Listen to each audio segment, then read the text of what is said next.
باللہ من الشیطان الرجیم بسم اللہ الرحمن الرحیم۔ شروع اللہ کے نام سے جو بڑا مہربان نہایت رحم والا ہے۔ السلام علیکم ورحمۃ اللہ وبرکاتہ۔ پیارے ناظرین، اگر آپ ہمارے چینل پر فرسٹ ٹائم آئے ہیں یا ہمارا چینل سبسکرائب نہیں کیا ہوا تو ہم آپ سے تہہ دل سے ریکویسٹ کرتے ہیں کہ چینل کو سبسکرائب کر دیجئے تاکہ تمام ویڈیو کا نوٹیفیکیشن سب سے پہلے آپ تک پہنچتا رہے۔ خیبر کے قلعوں کا واقعہ۔ اس کے بعد حضور صلی اللہ علیہ وسلم نے حباب بن مندز رضی اللہ تعالیٰ عنہ کو پرچم عنایت فرمایا اور لوگوں کو جنگ کے لیے جوش دلایا۔ نام نامی قلعہ میں سے جو لوگ یہودیوں میں سے جان بچا کر نکلنے میں کامیاب ہو گئے تھے وہ وہاں سے صعاب نامی قلعہ میں پہنچ گئے۔ یہ قطعات کے قلعوں میں سے ایک تھا۔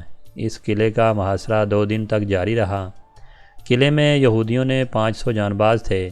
محاصرے کے بعد اس میں ایک جنگ جو نکلا اور میدان میں آیا اور مقابلے کے لیے للکارا۔ اس جنگ کا جو نام جوشے تھا، اس کے مقابلے کے لیے حضرت حباب بن مندس رضی اللہ تعالیٰ عنہ اور اسے پہلے ہی وار میں قتل کرنے میں کامیاب رہے۔ اس کے بعد دوسرا یہودی نکلا، اس نے بھی مقابلے کے لیے للکارا۔ اس کا نام دیال تھا۔ اس کے مقابلے کے لیے حضرت عمر بن عقبہ غفاری رضی اللہ تعالیٰ عنہ نکلے۔ انہوں نے ایک دم دیال کی کھوپڑی پر وار کر دیا اور بولے، لے سنبھال، میں ایک غفاری ہوں۔ دیال پہلے ہی وار میں ڈھیر ہو گیا۔ اب یہودیوں نے زبردست حملہ کیا۔ اس کے نتیجے میں مسلمانوں کو پسپا ہونا پڑا اور وہ ادھر ادھر بکھرتے چلے گئے۔ یہودی آگے بڑھتے رہے یہاں تک کہ وہ رسول اللہ صلی اللہ علیہ وسلم کے پاس پہنچ گئے۔ نبی اکرم صلی اللہ علیہ وسلم اس وقت گھوڑے سے اتر کر نیچے کھڑے تھے۔ اس حالت میں حضرت حباب بن مندزر رضی اللہ تعالیٰ عنہ پوری طرح ثابت قدم رہے اور جم کر لڑتے رہے۔ رسول اللہ صلی اللہ علیہ وسلم نے مسلمانوں کو پکارا اور جوش دلایا تو وہ پلٹ کر یہودیوں پر حملہ آور ہوئے۔ انہوں نے یہودیوں پر ایک بھرپور حملہ کیا۔ حضرت حباب بن مندز رضی اللہ تعالیٰ عنہ نے دشمن پر زبردست یلغار کی۔ یہودی اس حملے کا تاب نہ لا سکے اور تیزی سے پسپا ہوئے، یہاں تک کہ اپنی حویلیوں تک پہنچ گئے۔ اندر گھستے ہی انہوں نے دروازے بند کر لیے۔ اب مسلمانوں نے یلغار کی اور یہودیوں کو قتل کرنے لگے، ساتھ میں ہی انہیں گرفتار کرنے لگے۔ آخر قلعہ فتح ہو گیا۔ اس قلعے میں مسلمانوں کو بڑے پیمانے پر گیہوں، کھجوریں، گھی، شہد اور شکر زیتون کا تیل اور چربی ہاتھ آئی۔ یہاں سے مسلمانوں کو بہت سا جنگی سامان بھی ہاتھ لگا۔ اس میں منجنیق، زرہیں، تلواریں وغیرہ شامل تھیں۔ اس قلعے سے جو یہودی جان بچا کر باغ نکلنے میں کامیاب ہوئے، انہوں نے قلعہ نامی قلعہ میں پناہ لی اور یہ قلعہ ایک پہاڑ کی چوٹی پر تھا۔ مسلمانوں نے اس کا بھی محاصرہ کر لیا۔ ابھی محاصرے کو 3 دن گزرے تھے کہ ایک یہودی حضور صلی اللہ علیہ وسلم کے پاس آیا اور بولا، اے ابو القاسم، آپ اگر میری جان بخشی کر دیں تو میں آپ کو ایسی خبر دوں گا کہ آپ اطمینان سے قلعہ فتح کر لیں گے، ورنہ آپ اگر اس قلعے کا 1 مہینے تک محاصرہ کیے رہے تو بھی اس کو فتح نہیں کر سکیں گے، کیونکہ اس قلعے میں زمین دوز نہریں ہیں۔ وہ لوگ رات کو نکل کر نہروں میں سے ضرورت کا پانی لے آتے ہیں۔ اب اگر آپ ان کا پانی بند کر دیں تو یہ لوگ آسانی سے شکست مان لیں گے۔ نبی اکرم صلی اللہ علیہ وسلم نے اسے امان دے دی۔ اس کے بعد اس کے ساتھ ان نہروں پر تشریف لے گئے اور یہودیوں کا پانی بند کر دیا۔ اب یہودی قلعہ سے باہر نکلنے پر مجبور ہو گئے۔ خون ریز جنگ ہوئی اور آخرکار یہودی شکست کھا گئے۔ اس طرح مسلمانوں نے فتات کے 3 حصے فتح کر لیے۔ اب وہ شک کے قلعوں کی طرح بڑھے۔ اس میں بھی کئی قلعے تھے۔ مسلمان سب سے پہلے قلعہ ابی کی طرف بڑھے۔ یہاں زبردست جنگ ہوئی۔ سب سے پہلے یہودی میں سے ایک جنگ جو باہر نکلا اور اس کا نام غزوال تھا۔ اس نے مسلمانوں کو مقابلے کی دعوت دی۔ اس کی للکار حضرت جبار بن مندز رضی اللہ تعالیٰ عنہ آگے آئے۔ انہوں نے نزدیک پہنچتے ہی غزوال پر حملہ کر دیا۔ پہلے ہی وار میں اس کا دایاں ہاتھ کلائی پر سے کٹ گیا۔ وہ زخمی ہو کر واپس بھاگا۔ حضرت جباب رضی اللہ تعالیٰ عنہ نے اس کا پیچھا کیا اور بھاگتے بھاگتے دوسرا وار کیا۔ یہ وار غزوال کی ایڑی پر لگا، زخم کھا کر وہ گرا۔ اسی وقت حباب رضی اللہ تعالیٰ عنہ نے اس کا کام تمام کر دیا۔ اس وقت ایک اور یہودی مقابلے کے لیے نکلا۔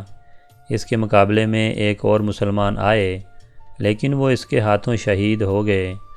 یہودی اپنی جگہ کھڑا رہا۔ اس مرتبہ اس کے مقابلے کے لیے مسلمانوں میں سے حضرت ابو دجانہ رضی اللہ تعالیٰ عنہ نکلے اور نزدیک پہنچتے ہی اس پر حملہ آور ہوئے۔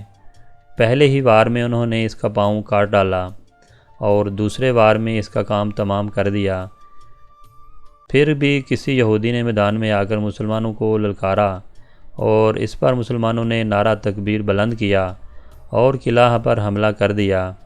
مسلمان قلعہ کے اندر گھس گئے اور ان میں سے سب سے آگے ابو دجانہ رضی اللہ تعالیٰ عنہ تھے۔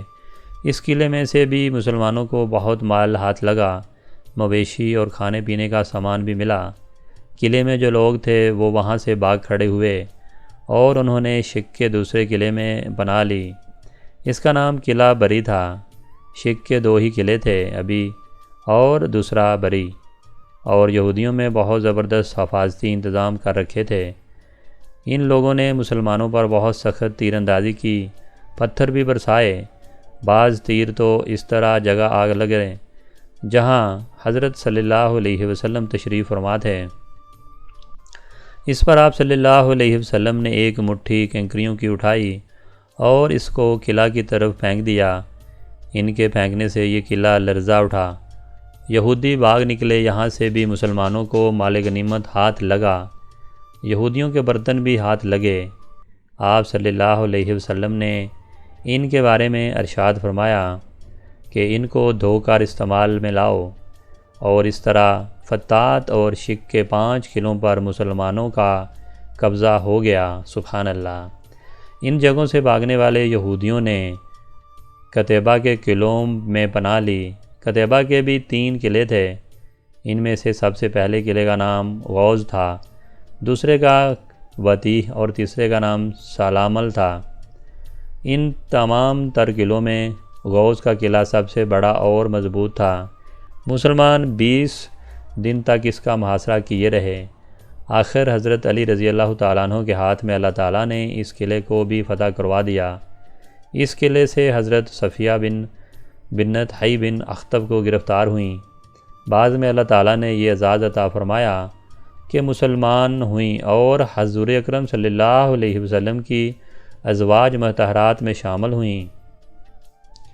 کموس کی فتح کے بعد مسلمانوں نے قلعہ وطیح اور قلعہ سلامل کا محاصرہ کر لیا۔ دونوں کا محاصرہ 14 دن تک جاری رہا، مگر دونوں میں سے کوئی شخص باہر نہ نکلا۔ 14 دن میں انہوں نے صلح کی درخواست کی۔ اس شرط پر صلح ہو گئی یہ یہودی اپنے بیوی بچوں کو لے کر وہاں سے نکل جائیں اور بدن کے کپڑوں کے علاوہ کوئی چیز نہیں لے کے جائیں گے۔ اس طرح یہ دونوں قلعے بغیر خون ریزی کے فتح ہوئے۔ مسلمانوں کے ہاتھ ایک بڑا خزانہ بھی لگا۔ خیبر ہی میں آپ کی خدمت میں عشری اور دوسی قبیلے کے لوگ حاضر ہوئے۔ عشری لوگوں میں سے حضرت ابو موسیٰ عشری بھی کہتے تھے، اور دوسیوں میں سے حضرت ابو ہریرہ رضی اللہ تعالیٰ عنہ بھی تھے۔ ان حضرات کو بھی مال غنیمت دیا گیا۔ خیبر کی فتح کے موقع پر حبشہ سے حضرت جعفر بن ابی طالب رضی اللہ تعالیٰ عنہ وہاں پہنچے۔ انہوں نے مکہ سے حبشہ کی طرف ہجرت کی تھی۔ یہ اس موقع پر وہاں لوٹے تھے۔ آپ صلی اللہ علیہ وسلم انہیں دیکھ کر بہت خوش ہوئے، کھڑے ہو کر ان کا استقبال کیا، ان کی پیشانی پر بوسہ دیا۔ اس موقع پر آپ صلی اللہ علیہ وسلم نے ارشاد فرمایا، اللہ کی قسم میں نہیں جانتا مجھے خیبر کی فتح کی زیادہ خوشی ہے یا جعفر کے آنے پر زیادہ خوشی ہے۔ اس وقت حضرت جعفر رضی اللہ تعالیٰ عنہ کے ساتھ حبشہ کے رہنے والے بہت سے لوگ بھی تھے۔ آپ صلی اللہ علیہ وسلم نے انہیں سورہ یاسین پڑھ کر سنائی۔ اس کو سن کر یہ لوگ رو پڑے اور ایمان لے آئے۔ حضور اکرم صلی اللہ علیہ وسلم نے ان کی زبردست خاطر توازیہ فرمائی اور فرمایا، ان لوگوں نے میرے صحابہ کو بہت عزت افزائی کی ہے۔ اور اس طرح مطلب یہ تھا کہ جب مکہ کے مشرکوں نے مسلمانوں پر ظلم ڈھائے تھے تو بہت سے مسلمان حبشہ کی طرف ہجرت کر گئے تھے۔ اس وقت وہاں ان کی بہت عزت اور افزائی ہوئی تھی۔ تو اس طرح سبحان اللہ حبشہ سے جو لوگ آئے تھے ان میں سے حضرت حبیبہ بنت ابو سفیان رضی اللہ تعالیٰ عنہ بھی تھیں۔ حبیبہ رضی اللہ تعالیٰ عنہ حضرت صلی اللہ علیہ وسلم کی ازواج مطہرات میں شامل تھیں۔ حبشہ میں رہتے ہوئے ان کا نکاح آپ صلی اللہ علیہ وسلم سے ہوا تھا۔ مکہ سے دوسری ہجرت کے موقع پر انہوں نے حبشہ کی طرف ہجرت کی تھی۔ اس وقت ان کا پہلا خاوند عبداللہ بن حجش تھا، اور لیکن حبشہ پہنچ کر وہ مرتد ہو گیا۔ اس نے عیسائی مذہب قبول کر لیا تھا اور اس حالت میں مر گیا۔ جبکہ حبیبہ رضی اللہ تعالیٰ عنہ اسلام پر قائم رہی تھیں۔ 7 ہجری محرم کے مہینے میں اللہ تعالیٰ نے رسول اللہ صلی اللہ علیہ وسلم نے حضرت عمرو بن امیہ خمری رضی اللہ تعالیٰ عنہ کو نجاشی کے پاس بھیجا تھا تاکہ وہ حبیبہ رضی اللہ تعالیٰ عنہ کا نکاح آپ سے کر دیں۔ چنانچہ یہ نکاح نجاشی نے پڑھایا تھا۔ اس نکاح سے پہلے حضرت حبیبہ رضی اللہ تعالیٰ عنہ نے ایک خواب دیکھا تھا۔ اس میں انہیں کوئی پکارنے والا تھا اور المومنین کہہ کر پکار رہا تھا۔ اس سے حبیبہ رضی اللہ تعالیٰ عنہ گھبرا کر اسے آ گئیں۔ جب انہیں حضور اقدس صلی اللہ علیہ وسلم سے طرف سے نکاح کا پیغام ملا تو تب انہیں اس کی تعبیر معلوم ہوئی۔ ان کا مہر بھی شاہ نجاشی کی طرف سے ادا کیا گیا۔ شادی کا کھانا بھی انہیں کی طرف سے کھلایا گیا۔